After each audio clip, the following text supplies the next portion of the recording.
Assalamualaikum warahmatullahi wabarakatuh. Saya Muhammad Septian Fatan dengan NIM 2403006. Di sini saya akan menjelaskan hasil laporan praktikum botani umum tentang sel dengan dosen pengampu yaitu Salmiati MPD PhD, Program Studi Teknologi Pasca Panen, Institut Teknologi Perkebunan Pelalawan Indonesia 2025. Sebelumnya di sini saya akan menjelaskan latar belakang tentang sel. Sel merupakan unit struktural dan fungsional terkecil dari makhluk hidup. Semua organisme hidup tersusun atas satu atau lebih sel yang menjalankan fungsi dasar kehidupan seperti metabolisme, pertumbuhan, dan reproduksi. Sel dibedakan menjadi dua jenis utama, yaitu sel prokariotik yang tidak memiliki inti sel sejati dan sel eukariotik yang memiliki inti sel yang dibungkus membran.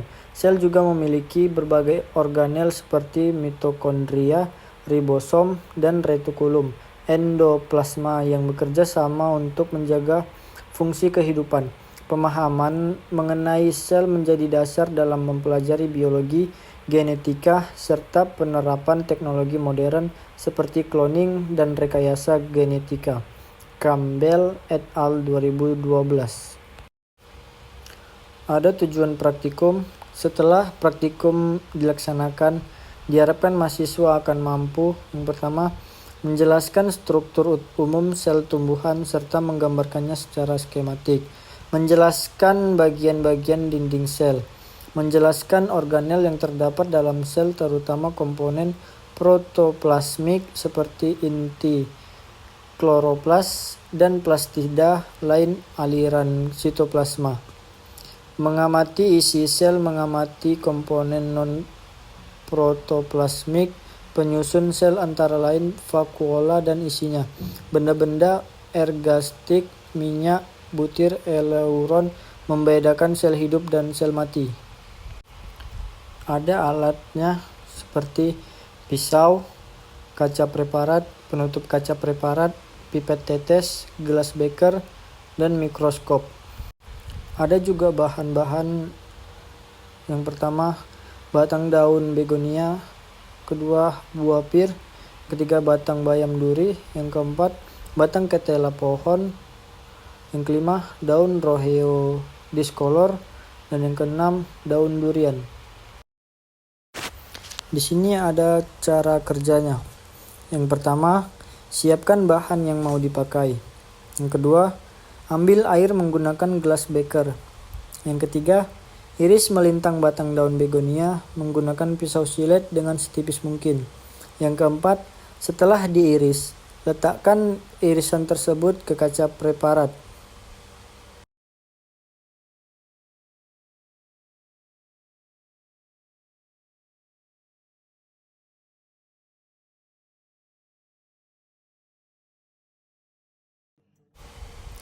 Lalu teteskan air sedikit menggunakan pipet tetes, kemudian tutup menggunakan penutup kaca preparat.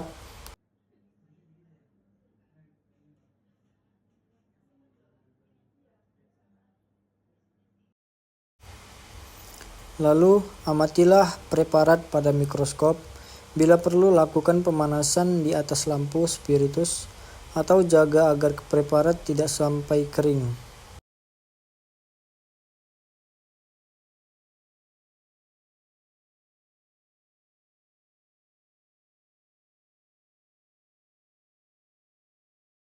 Dan ini hasil penelitian dari sel.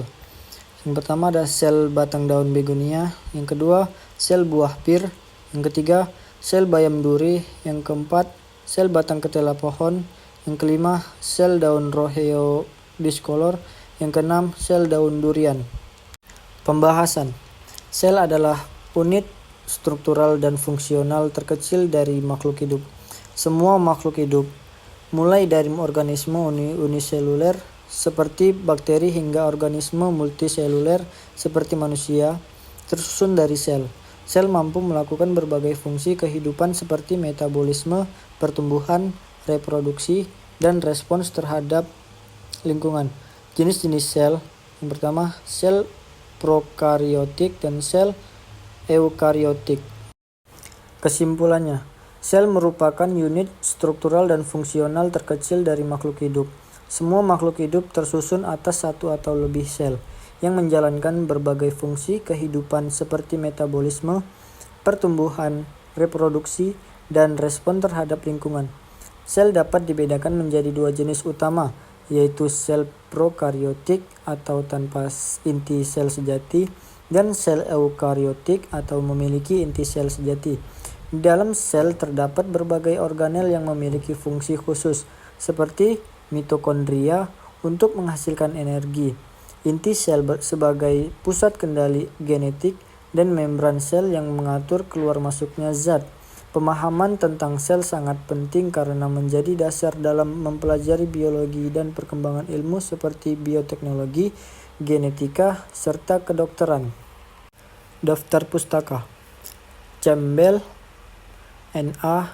Reise, J.B. Urry, L.A. Chain, M.L. Wasserman, S.A. Minorski, P.V. dan Jackson, R.B. 2012, Biologi 9th ed. San Francisco, Pearson, Benjamin Cummings. Baiklah, sampai di sini penjelasan saya. Saya mengucapkan terima kasih. Assalamualaikum warahmatullahi wabarakatuh.